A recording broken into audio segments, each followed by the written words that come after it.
There are things the awakened never share. Not because they're arrogant, but because they understand protection. Some truths can't survive in shallow hands. Some experiences lose power when spoken to ears that only listen to judge.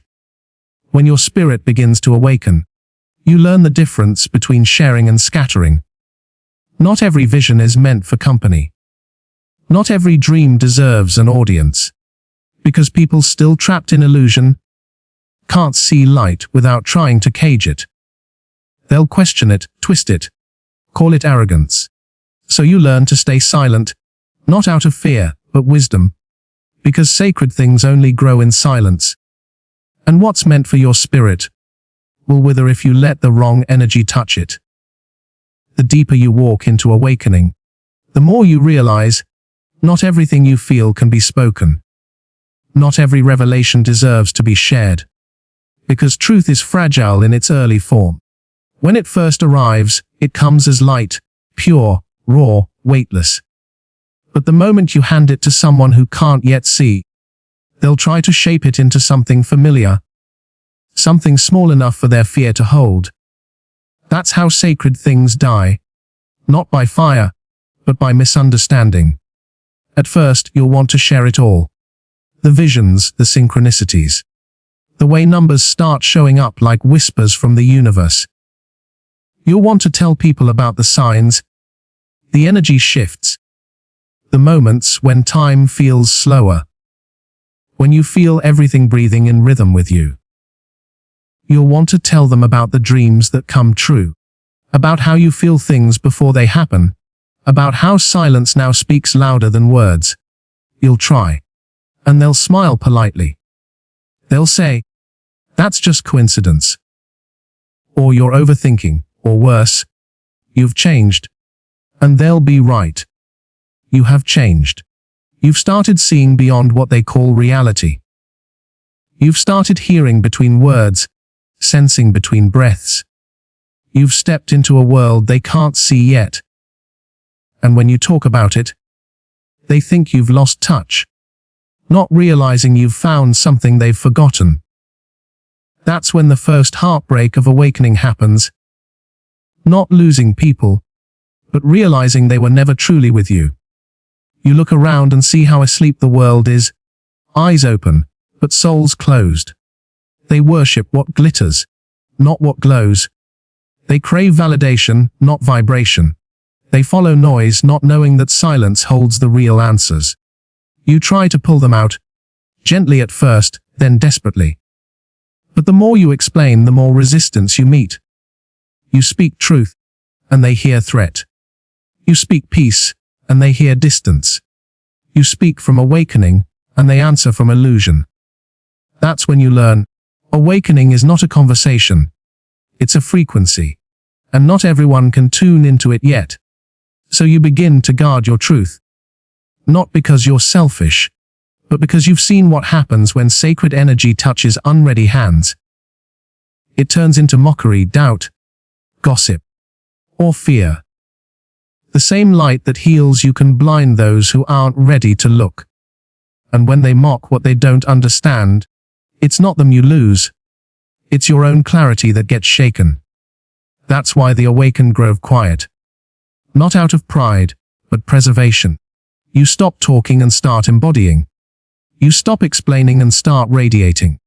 Because you realize, people will feel your evolution long before they understand it. Silence becomes your temple. You start protecting your spiritual intimacy, the same way you protect your physical safety. You choose who gets access to your energy with the same care as who you let into your home. Because the wrong energy doesn't just misunderstand you. It drains you. It pulls your vibration down to match its confusion. Energy exchange is real. Every time you share your inner world with someone still bound by ego, you give them permission to project onto it. They'll analyze what was never meant for their mind. They'll contaminate what was born from your soul. And when they leave, you'll feel that strange fatigue, the exhaustion of overexposure.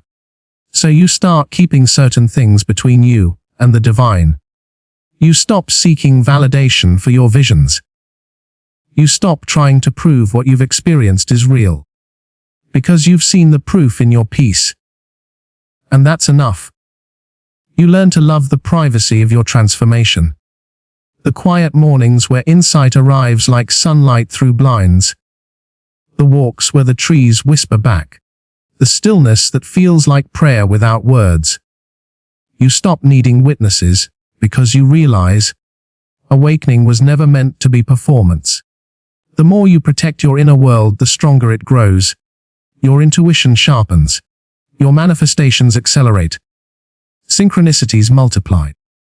The universe starts speaking louder now that you've stopped explaining it to others. Because every time you choose silence over validation, the divine whispers a little closer. You understand now why ancient mystics lived in solitude. Not because they hated people, but because they loved purity. They knew that sacred truth must first be digested in silence before it can be shared in wisdom. Otherwise, it becomes noise, distorted, diluted, dangerous.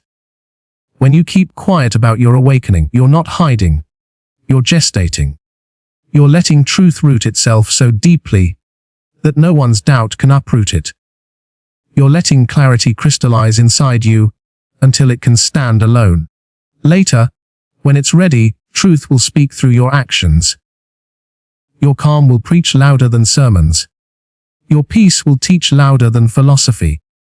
Your energy will become the sermon people didn't know they needed to hear. But until then, silence is your sanctuary. It's where wisdom ripens, where energy renews, where faith strengthens. You start to see that the moment you stop explaining yourself is the moment you start hearing yourself.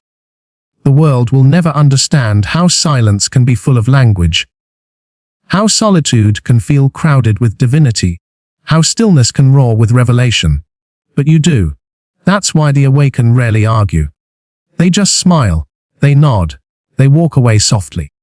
Because when you've seen truth, you no longer need to win debates. You already won peace. The first thing the awakened learn not to share is the experience itself.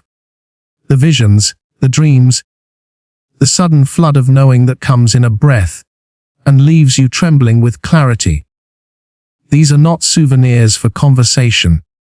They are transmissions from a higher plane, tailored for your evolution alone. When you try to explain what you've seen to someone who still sleeps, their mind treats it like a story. They want beginnings and endings, proof and explanation. But divine experiences are not linear. They're circular, infinite, impossible to measure with logic. So the moment you translate them into language, they shrink. Your first instinct is excitement. You've felt light pour through you. You've seen patterns in numbers, synchronicities lining your path like breadcrumbs from heaven. You rush to tell someone, maybe a friend, a parent, a partner, thinking they'll feel the miracle too. They listen, they tilt their head, they smile politely. And then they do what the unawakened always do, they flatten it. That's just coincidence. They say, you're reading too much into things. They say, be careful, that sounds crazy. And just like that, the spark dims. The light you were carrying starts flickering, unsure of itself.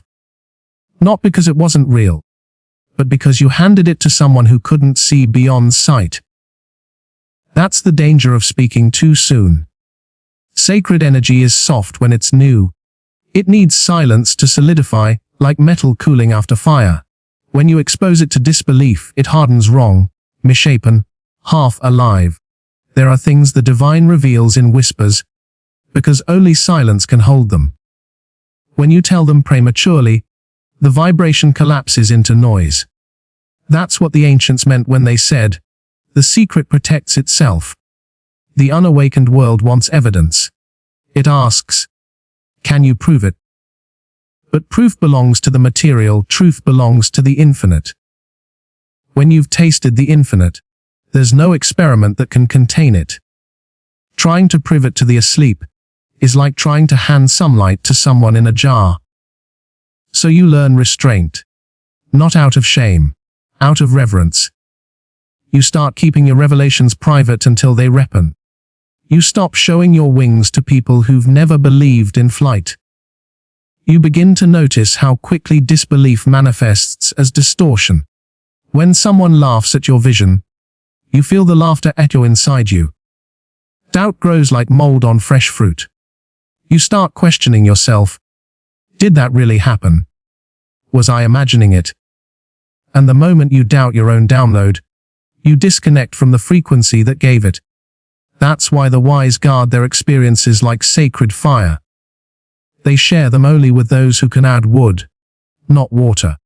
Those rare souls who listen without trying to analyze, who say, "I feel you," instead of "explain it." Sometimes, the only safe witness is God, so you learn to journal instead of justify.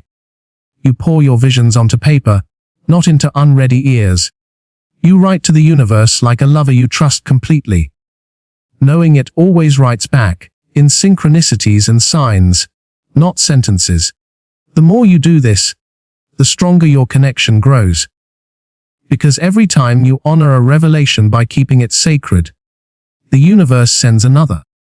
It knows you're trustworthy now. It knows your silence is safe ground for seeds of truth. Eventually, you start seeing your experiences differently. They're no longer trophies to share, they're tools to use. That dream wasn't meant for storytelling. It was instruction. That synchronicity wasn't entertainment. It was direction. That moment of oneness wasn't spectacle. It was initiation. And each time you follow rather than flaunt, your life rearranges itself quietly. The guidance deepens. The messages sharpen. The distance between question and answer shortens, until there's almost no distance at all. You realize this is how the divine works. Through subtlety, not spectacle. It reveals itself in ways that can't survive conversation but thrive in contemplation. When you hold an experience close to your chest, it becomes alchemy. When you hand it away for validation, it becomes gossip. So you begin living like the mystics you once read about. You nod instead of announce. You smile instead of explain. You listen more than you speak. Because you've learned that mystery is not the absence of knowledge. It's the protection of it. Every true revelation passes through 3 stages. First, the ecstasy of receiving it. Second, the temptation to share it. And third, the discipline to remain quiet until it roots. Most people never reach the third. They rush to speak, and in doing so, they trade power for praise. But praise fades, power evolves. And so the awakened choose the harder path, silence. You'll find beauty in that silence. It's not loneliness. It's intimacy with the divine. It's the space where you and God share secrets that no one else could understand even if they tried. It's the same space prophets, poets, and saints have always walked in. The thin air where words can't go, only spirit. So the next time something miraculous happens, when you feel a surge of knowing, or a dream unfolds exactly as you saw it, pause before you reach for your phone, your friend, your feed. Ask yourself, is meant to be spoken, or just lived? Because some revelations are meant to be lived quietly, until the world catches up. And if it never does, that's fine. The universe heard you. It always does. Every soul that awakens walks through fire. But the mistake many make is trying to describe the heat while they're still inside it. They start explaining their spiritual pain, the nights of collapse, the loneliness, the quiet deaths of identity. To people who've never stood in that kind of fire. And what happens next?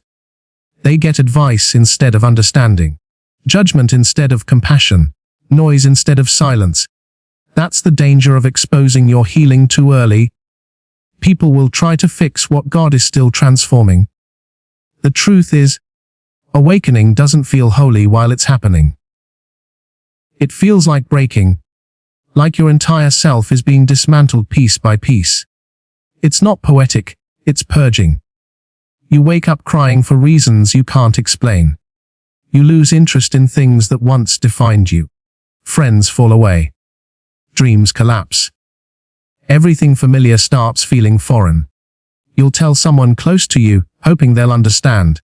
You'll say, "I don't feel like myself anymore." And they'll respond, "You need to get out more." You'll say, "I'm seeing signs everywhere." And they'll laugh, "You're overthinking."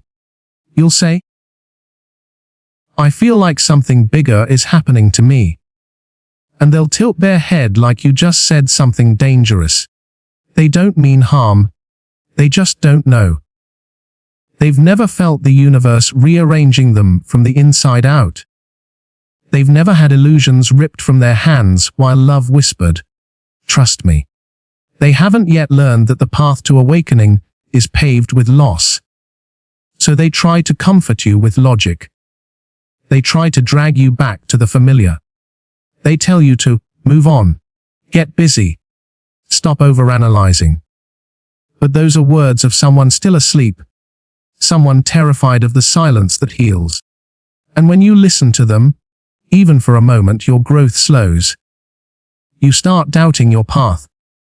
You start thinking maybe they're right, maybe you're overreacting. But deep down your soul knows, this pain is not punishment, it's purification. Spiritual pain is sacred surgery. It removes everything that can't live in higher light, ego, attachments, illusions.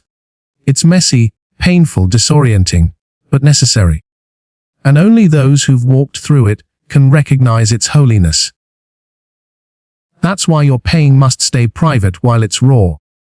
It's not weakness to protect it, it's wisdom. Because when you expose wounds to unawakened minds, they don't see the sacred process. They see a problem to fix. They'll hand you distractions disguised as solutions. They'll encourage you to numb what was meant to be felt. They'll call your darkness depression, your isolation failure, your surrender madness.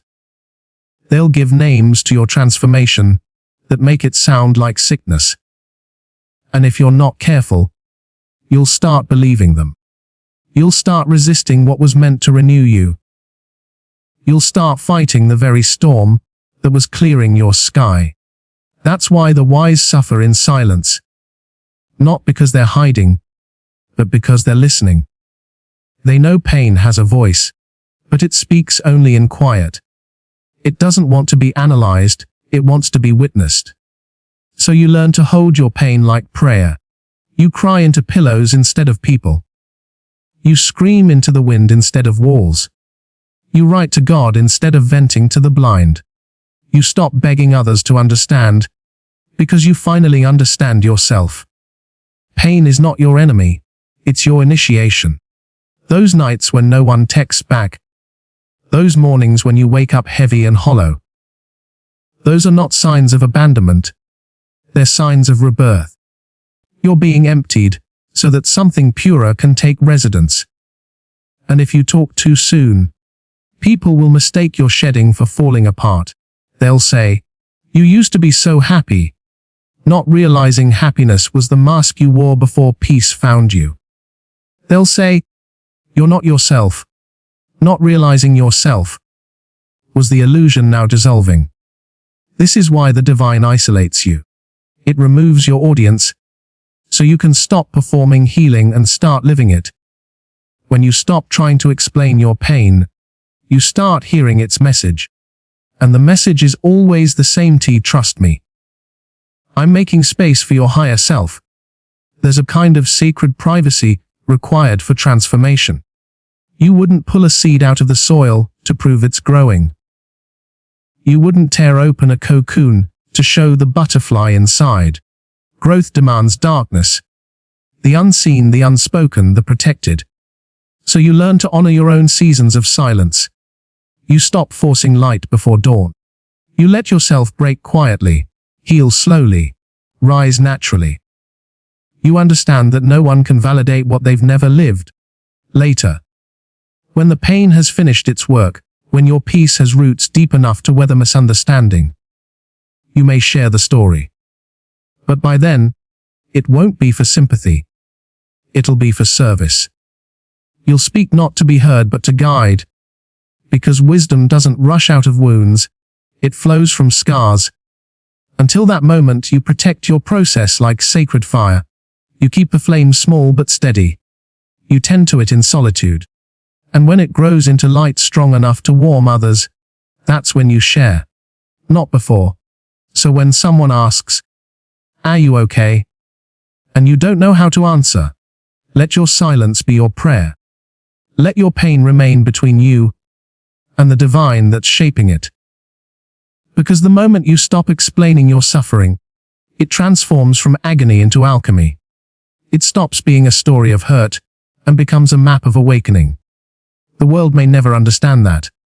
They'll say, "You're distant." They'll say, "You're not open." They'll change, and you'll smile softly, because they're right. You have changed. You've stopped bleeding for attention and started healing in peace.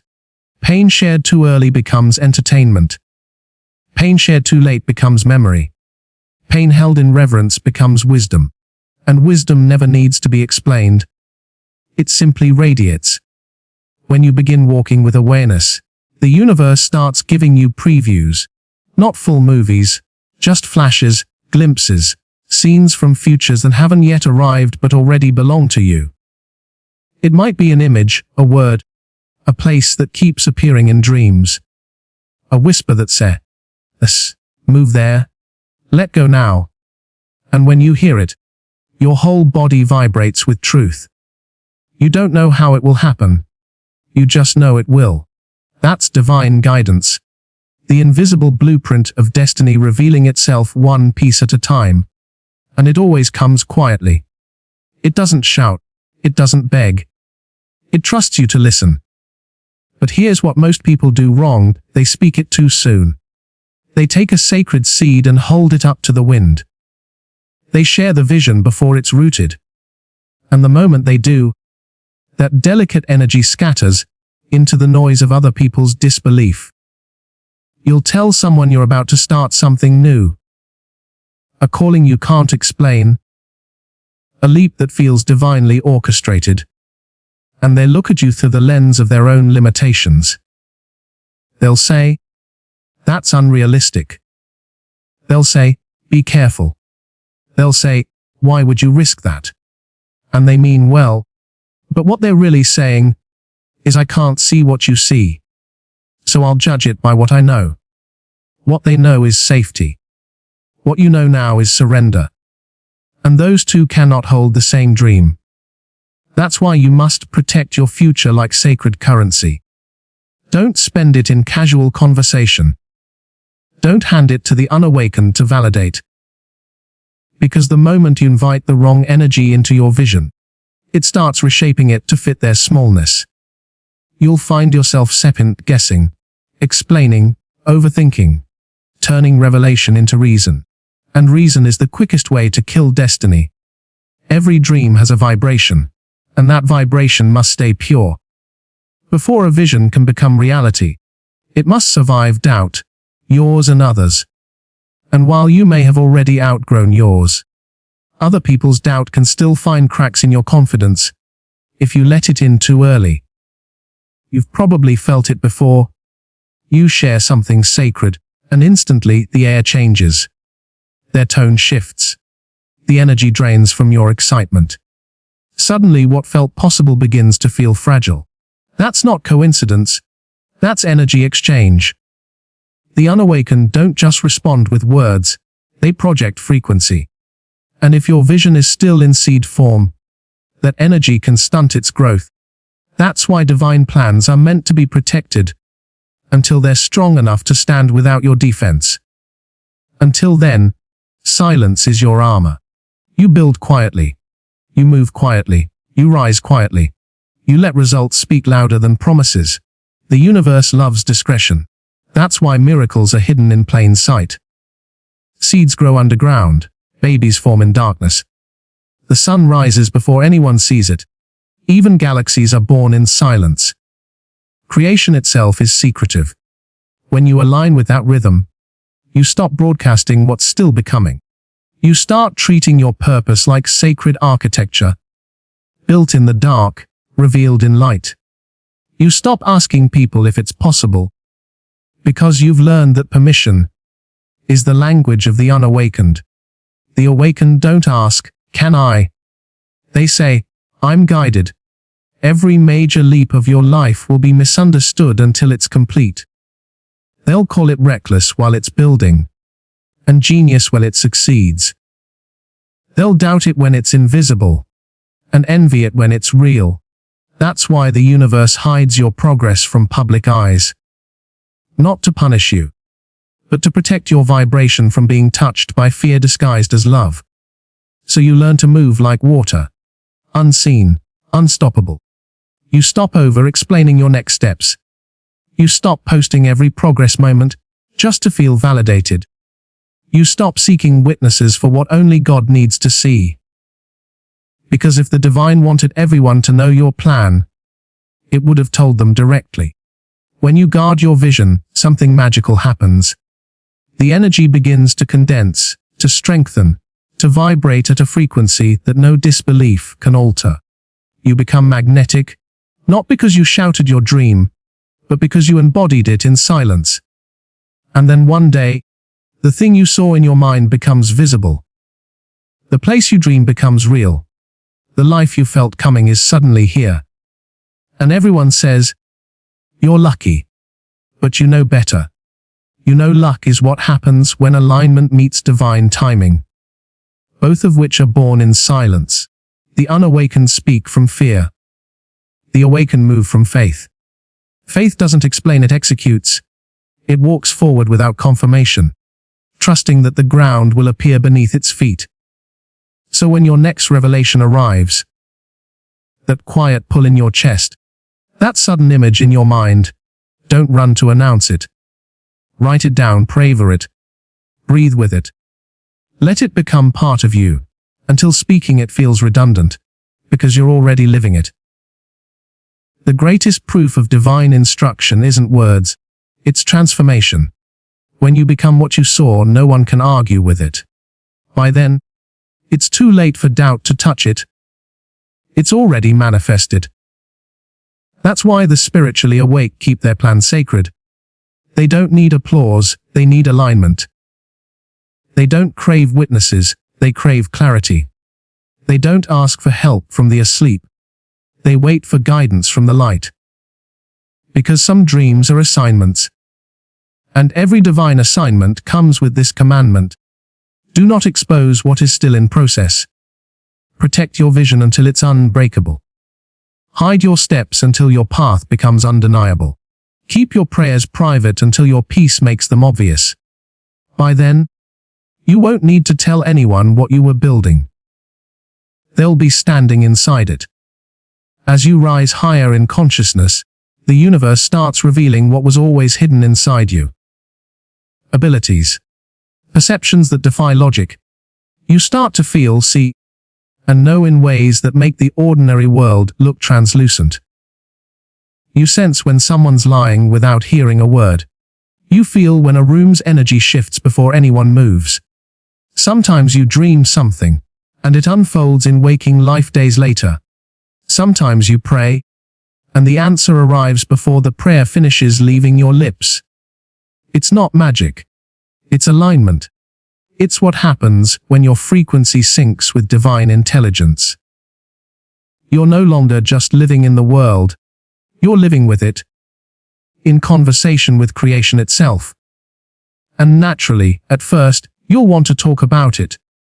You'll want to tell someone, "I felt it before it happened." Or, "I knew what they were thinking." Or, "My intuition was right again." You'll expect awe, curiosity, maybe respect. But that's not what you'll get. The unawakened will call it coincidence. The insecure will call it ego. The fearful will call it witchcraft. And the jealous will call it a lie. Because people still trapped in illusion cannot celebrate what exposes their blindness. They will always question what they can't control. That's why your gifts must remain cloaked in humility and silence until the divine decides they're ready to serve others. You don't announce light, you embody it. You don't show proof, you live it. The ones meant to feel it will, without you saying a single word. You begin to understand that spiritual power is not meant to be performed. The moment it becomes performance, it stops being sacred. That's why prophets went into mountains, saints into deserts, mystics into solitude. Not to hide, but to protect the current of God moving through them, from being polluted by praise or fear. Because here's the truth. The more awake you become, the more delicate your energy gets. It's sensitive to admiration as much as to attack. Both distort the current. So you learn to stay balanced. Humble enough to remember you're the vessel, not the source. Your gifts are not for showing off. They're for service. And service doesn't advertise, it acts. You'll feel when it's time to use them. The right moment will find you, and it will be undeniable. Until then, you keep them sacred. You stop explaining your intuition to people who rely on logic. You stop apologizing for your discernment when it offends the unaware. You stop downplaying your sensitivity just to appear normal. Because normalcy in a broken world is not a compliment. It's a cage. There's freedom in finally accepting that you were never meant to fit in. You were meant to tune in. And when you stop seeking permission to use your gifts, they refine.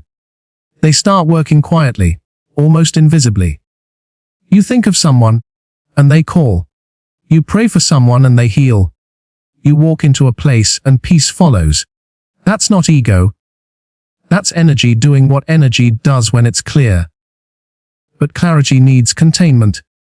That's why the awakened guard their light. They don't let just anyone know how deeply they see. Because sight can be used against you by those who fear what they don't understand. They'll try to mock it, twist it, drain it, own it. And energy shared with the unready always returns dimmed. So you learn discernment. You use your gifts quietly, without announcement or expectation. You heal through presence, not preaching. You bless through intention, not instruction. And you let God be the only one who keeps score. Which leads to the final, and most sacred thing you never share. Your personal relationship with the divine. This one isn't just private. It's untouchable. It's the invisible thread that ties your soul directly to the source. It's not built through ritual, religion, or repetition. It's built through recognition. You've recognized what most people spend lifetimes missing. God is not out there. God is the breath you just took. That realization changes everything. Your prayers stop sounding like requests and start sounding like gratitude. You stop asking for signs and start living as one. You stop begging for protection and start radiating it. You stop needing intermediaries to translate what your soul already understands fluently. You start walking with God, not toward God. You see divine fingerprints in everything. In traffic lights, in heartbreaks, in delays that save your path. You realize there's no such thing as coincidence, only coordination. And because it's so personal, so intimate, you guard it fiercely. You stop trying to explain your faith to people who only believe in what they can measure. You stop defending miracles to minds that think mystery is weakness. You stop inviting debate into devotion. Because the unawakened don't want understanding. They want evidence. And evidence is too small a language for something infinite. You keep your conversations with God between you and God. You share what the divine tells you only when guided, never when asked. Because revelation is not performance, it's participation. And when you treat it like currency, it disappears. You'll find that the less you speak of it, the stronger it grows. Every time you keep a sacred experience unspoken, it doubles in energy. Every time you refuse to defend your faith, your peace expands. Every time you let people misunderstand your connection, your intimacy with the divine deepens. Eventually, you stop needing words entirely. Your life becomes the prayer. Your stillness becomes the sermon. Your love becomes the evidence. That's when people begin to notice. They can't name it, but they feel something around you. A softness, a steadiness, a strange familiarity like home. They'll ask, "What's different about you?" You'll smile gently and say nothing. Because how can you explain God breathing through you to those who haven't yet remembered their own breath? So you stay silent, luminous, unexplainable. You become a living mystery, and the mystery itself becomes the message. In the end, the spiritually awake don't hide from the world. They simply stop offering their sacred to those who still worship noise. They move quietly, speak rarely, love deeply, and radiate endlessly. Because truth doesn't need defense. It only needs embodiment. And when your embodiment becomes your explanation, you finally understand the greatest secret of all. The less you reveal, the more the divine reveals through you.